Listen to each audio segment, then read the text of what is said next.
আমাদের যত জায়গার মধ্যে সূর্যের আলো পড়ছে ওখানে কিছু সবুজ তৈরি করা যায়। কিন্তু এখন 50 কেজি দিয়েও সেই হারে ধান পাওয়া যাচ্ছে না। দেখা যাচ্ছে এখন 50 কেজি করে সার দিয়ে সেখানে ধানের ফলন আসছে 15 মণ। এর তো একটা কারণ আছে। জৈব সার দিয়ে আমাদের মাটি এমনভাবে নষ্ট হয়ে যাচ্ছে, ওই রাসায়নিক সার দিয়ে এমনভাবে নষ্ট হয়ে যাচ্ছে, তার জন্য জৈবতে আবার ঘুরে আসতে হবে। ওর জন্য ওর দামই পাচ্ছে না।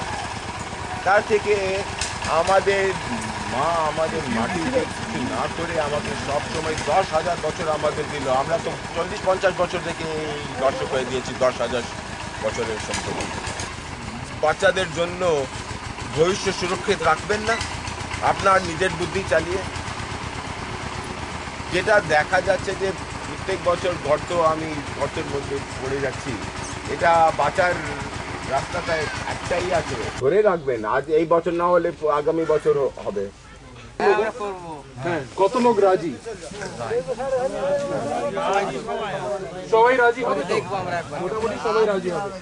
আমি 1 বস্তা নিয়েছিলাম, আমি 5 বিঘে ধান লাগিয়েছিলাম। ভালো করেছেন, খুব ধান হয়েছিল, ধানটা নেওয়ার কথা নিইনি। আপনারা বললেন ট্রেনিং, ওর ট্রেনিং এর ব্যবস্থাটা আমরা কথা বলে একটু ব্যবস্থা করা দেখব।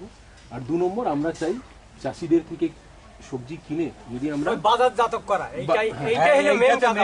এই জায়গাটা প্রোডাকশন হবে আগে নিমাই বলি দিও।